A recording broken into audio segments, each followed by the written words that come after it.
પંચમહાલના ગોધરામાં ચાંદીપુરા વાયરસને લઈને ચિંતાજનક સમાચાર સામે આવ્યા, જ્યાં બે માસૂમ બાળકોના ચાંદીપુરા વાયરસના પોઝિટિવ રિપોર્ટ આવ્યા બાદ થયેલા દુઃખદ મોતને લઈને રાજ્ય સરકારે અત્યંત ગંભીરતા લીધી છે.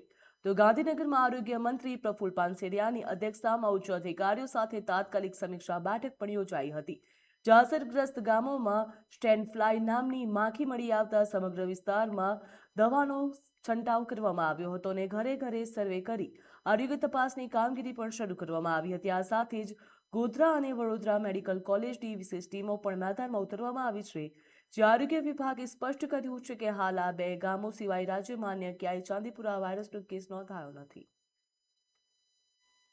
ગોધરા તાલુકાની અંદર બે ગામમાં બે શંકાસ્પદ કેસ મળ્યા હતા અને એમને બંને દીકરાઓને હોસ્પિટલ દાખલ કરવામાં આવ્યા હતા.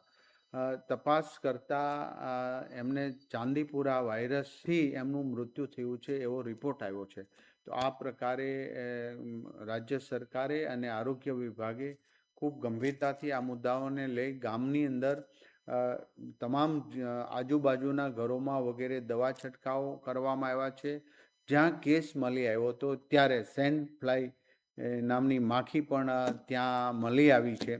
તો આ માટીના કાચા મકાનોની તિરાડની અંદર આ માખી રહેતી હોય તો એમના માટે પણ દરેક જગ્યાએ આજુબાજુના ઘરોમાં પણ દવાનો છંટકાવ કરવામાં આવ્યો છે. અને 2024માં જે ચાંદીપુરા વાયરસ જે જિલ્લાઓમાં આવ્યો હતો એ ગામોમાં પણ આજે સર્વે કરવામાં આવ્યું છે. અમારી બે ટીમ મેડિકલ કોલેજની બે ટીમ ગોધરા બંને ગામોની અંદર સર્વે કરી રહ્યા છે, ત્યાં તપાસ કરી રહ્યા છે અને શંકાસ્પદ કેસ હોય તો એમનું તુરંત જ ઈલાજ માટેની સલાહ પણ અત્યારે હાલ પૂરતા આ બે બાળકોના પોઝિટિવ આવવાથી મૃત્યુ થયા છે, જે ખૂબ જ દુઃખદ ઘટના છે.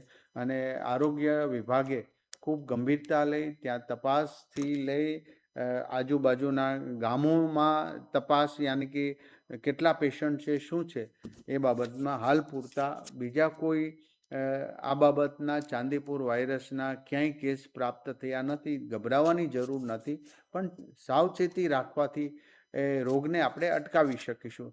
તો અમારી બંને ગામોમાં અમારી ટીમ અત્યારે સર્વે પહોંચી ગઈ છે. જે તે દવાનો જથ્થો પણ ત્યાં ઉપલબ્ધ કેન્દ્રની અંદર તાલુકા લેવલે અને જિલ્લા લેવલે કરવામાં આવ્યો છે.